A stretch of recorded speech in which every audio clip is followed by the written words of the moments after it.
అండి, welcome to మన వంటగది.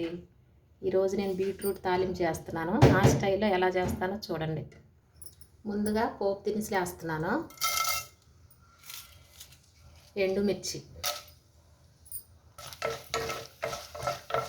తాలింపు లేకపోయాయి. ముందుగా సన్నగా తరిగి పెట్టుకున్న బీట్రూట్ ముక్కలు వేసుకుంటున్నాను.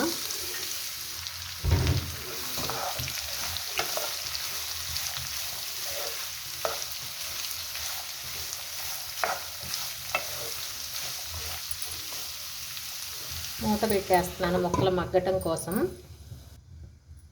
బీట్రూట్ ముక్కలు ఒక 10 నిమిషాలు మగ్గాయి కదా, తాలింపులో తగినంత సాల్ట్ వేసుకుందాం.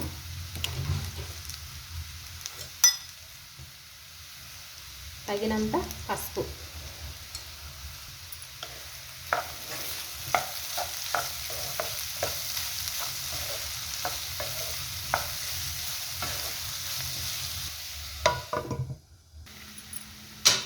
ఈ బీట్రూట్ తాలింపు సగానికి పైగానే ఫ్రై అయింది. ఇప్పుడు కరివేపాకు వేసుకున్నాం. ఫ్రైలో కరివేపాకు ఫస్టే వేసుకున్నామంటే అంత టేస్ట్ ఉండదు. ఫ్రైలో సగం సగానికి పైగానే బీట్రూట్ ఫ్రై అయింది కదా, ఇప్పుడు వేసుకున్నామంటే మంచి ఫ్లేవర్ వచ్చింది కరివేపాకు. ఇప్పుడు వెల్లుల్లిపాయలు ఒలుసుకొని సన్నగా తరుక్కున్నాను, వేద్దాం.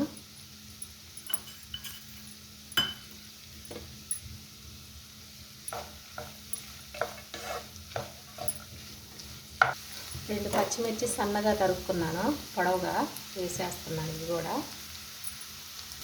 ఈ విధంగా చేసి చూడండి. బీట్రూట్ తాలింపు చాలా టేస్టీగా ఉంటుంది. బీట్రూట్ ఫ్రై బ్లడ్ తక్కువ ఉన్నవాళ్ళు వారానికి ఒకసారి అట్లా చేసుకొని తింటే మంచిగా బ్లడ్ కొడుతుంది. బీట్రూట్ ఫ్రై అయిపోయింది, ముక్కలు అయిపోయాయి చక్కగా. ఇప్పుడు కొంచెం కొత్తిమీర వేసుకుంటున్నాను. కొంచెం ధనియాల పొడి వేసామా లేదా అన్నట్లే కొంచెం. ఫ్రైకి తగినంత కారం, మసాలా కారం.